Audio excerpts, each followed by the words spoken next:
നമസ്കാരം. എല്ലാ ദിവസവും രാവിലെയുള്ള പ്രീ മാർക്കറ്റ് ന്യൂസിലേക്ക് കിടക്കാം. മാർക്കറ്റ് ഇന്നലെ വോളറ്റിലായിരുന്നു. 45 പോയിൻ്റ് പ്ലസ്സിൽ ഓപ്പൺ നമുക്ക് ഗെയിൻ കിട്ടി. FIs ഈ ഒരു മാസം ഫെബ്രുവരി മാസം ബയേഴ്സാണ്. 2 ദിവസം ബയേഴ്സായിരുന്നു. ഇന്നലെ 29 കോടി, അതിന് മുമ്പത്തെ ദിവസം 5200 കോടി രൂപയുടെ ബൈയിങ്.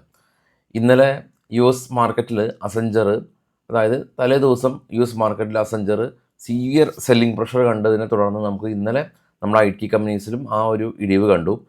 പിന്നീട് ഇന്നലെയും വീണ്ടും US മാർക്കറ്റിൽ US IT കമ്പനീസിൽ വലിയ തോതിലുള്ളൊരു ഇടിവ് ഉണ്ടായിട്ടുണ്ട് എന്നുള്ളതാണ് നമ്മുടെ മാർക്കറ്റ് ക്ലോസ് ചെയ്തതിന് ശേഷം നമുക്ക് കാണാനായിട്ട് പറ്റുന്ന പ്രധാനപ്പെട്ട ഒരു കാര്യം. മിഡ് ക്യാപ്പ് കമ്പനീസിൻ്റെ എല്ലാം തന്നെ ഒരുപാട് റിസൾട്ട് ഉണ്ട്. അതെല്ലാം തന്നെ നമ്മുടെ ടെലഗ്രാം ഗ്രൂപ്പിൽ നമുക്ക് ഞാൻ ഷെയർ ചെയ്യാം. ടെലഗ്രാം ഗ്രൂപ്പ് ഒരിക്കലും സെർച്ച് ചെയ്യരുത്, വേറെ ഗ്രൂപ്പിലേക്കൊക്കെ പോകും. ഈ വീഡിയോയുടെ താഴെ ടെലഗ്രാം ഗ്രൂപ്പിൻ്റെ ലിങ്ക് ഉണ്ട്. ക്ലിക്ക് ചെയ്യുക, താല്പര്യമുള്ള ആളുകൾ മാത്രം ജോയിൻ ചെയ്യുക. അവിടെ ന്യൂസ് മാത്രം ഷെയർ ചെയ്യുന്നുണ്ട്, അല്ലാതെ യാതൊരു റെക്കമെൻഡേഷനും അവിടെയും ഇല്ല. നമ്മുടെ പേരിൽ ഒരുപാട് ഫേക്ക് ടെലഗ്രാം, ഇൻസ്റ്റ ഇതൊക്കെ കണ്ടേക്കാം. അപ്പോൾ അതിലൊന്നും തന്നെ ജോയിൻ ചെയ്ത് കബളിക്കപ്പെടാതിരിക്കുക. വളരെയധികം കോഷ്യസ് ആകുക. എല്ലാത്തിനും ലിങ്ക് വീഡിയോയുടെ ഡിസ്ക്രിപ്ഷനിലുള്ള ലിങ്കിൽ മാത്രം ക്ലിക്ക് ചെയ്യുക, അല്ലാതെ നമ്മൾ സ്വയം സെർച്ച് ചെയ്യരുതെന്നുള്ളത് വീണ്ടും ഓർമ്മപ്പെടുത്തുന്നു. നമ്മൾ മാർക്കറ്റ് ക്ലോസ് ചെയ്തതിന് ശേഷം ഇന്നലെ ആദ്യം നമുക്ക് US IT കമ്പനീസിൻ്റെ കാര്യം എടുക്കാം. അസഞ്ചർ ഫ്ലാറ്റായിരുന്നു. എന്നാൽ NVIDIA, ആമസോൺ, ഗൂഗിള്, ഏറ്റവും താഴേക്ക് വരികയാണെങ്കിൽ ടെസ്ല, ഇന്ത്യയിലെല്ലാം തന്നെ വലിയ തോതിലൊരു ഇടിവ് രേഖപ്പെടുത്തി. ഇത് US മാർക്കറ്റിൽ ലിസ്റ്റ് ചെയ്ത ഇന്ത്യൻ IT കമ്പനിയാണ്.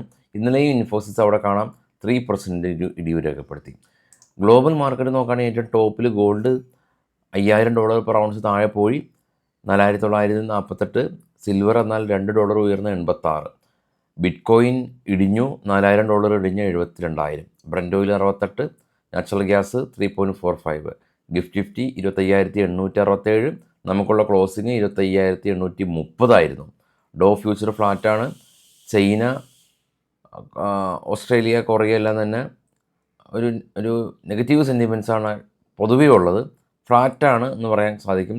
പിന്നീട് ഡാക്സ് ജർമ്മൻ മാർക്കറ്റ് ഇടിഞ്ഞിരുന്നു. അതിന് താഴെയുള്ള 2 യൂറോപ്യൻ മാർക്കറ്റ് പോസിറ്റീവായിരുന്നു. ഏറ്റവും താഴേക്ക് നോക്കുകയാണെങ്കിൽ നാസ്ഡാക്ക് ഫർദറായിട്ട് 1.5% ഇടിഞ്ഞിരുന്നു. 2 ദിവസം കൊണ്ട് 600 പോയിൻറ്റ് നാസ്ഡാക്ക് ഫോൾ രേഖപ്പെടുത്തിയത് കാണാൻ സാധിക്കും.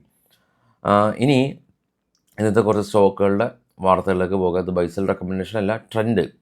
ട്രെൻഡ് നെറ്റ് പ്രോഫിറ്റ് 36% ഉയർന്ന് 640 കോടി രൂപ കരസ്ഥമാക്കി. ടാറ്റ പവർ 25% പ്രോഫിറ്റിൽ ഇടിവുണ്ടായ 772 കോടി രൂപ. റവന്യൂ 9% ഇടിഞ്ഞു. സമൻ ക്യാപിറ്റൽ നെറ്റ് പ്രോഫിറ്റ് 4% ഉയർന്ന് 314 കോടി രൂപ കരസ്ഥമാക്കി.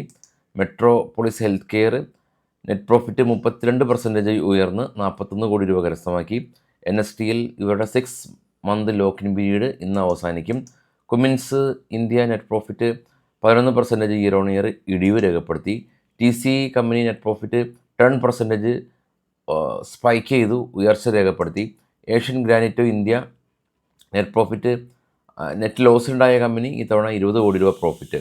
റാനെ മദ്രാസ് 2 കോടി രൂപയിൽ നിന്ന് 32 കോടി രൂപയിലേക്ക് പ്രോഫിറ്റ് ഉയർത്തി. മെട്രോപോളിസ് ഹെൽത്ത് കെയർ 31 കോടി രൂപയിൽ നിന്ന് 41 കോടി രൂപയിലേക്ക് പ്രോഫിറ്റ് ഉയർത്തി. NHPC 230 കോടി രൂപ, ഈ തവണ 220 കോടി രൂപ. അദ്വന്ത് ഹോട്ടൽ 10 കോടി രൂപയിൽ നിന്ന് 28 കോടി രൂപയിലേക്ക് പ്രോഫിറ്റ് ഉയർത്തി. അപ്പോളോ ടയേഴ്സ് 340 നിന്ന് 470 പ്രോഫിറ്റ് ഉയർത്തി. ക്വാളിറ്റി പവർ 13 കോടി രൂപയിൽ നിന്ന് 38 കോടി രൂപയിലേക്ക് പ്രോഫിറ്റ് ഉയർത്തി. ഫോഴ്സ് മോട്ടേഴ്സ് 110 നിന്ന് 410 പ്രോഫിറ്റ് ഉയർത്തി. ഗണേഷ് കൺസ്യൂമർ 7 കോടി രൂപയിൽ നിന്ന് 12 കോടി രൂപയിലേക്ക് പ്രോഫിറ്റ് ഉയർത്തി എന്നുള്ളതാണ് ഇപ്പോഴുള്ള ന്യൂസുകൾ. വൈകിട്ട് നമുക്ക് പോസ്റ്റ് മാർക്കറ്റ് എത്താം. Thank you all.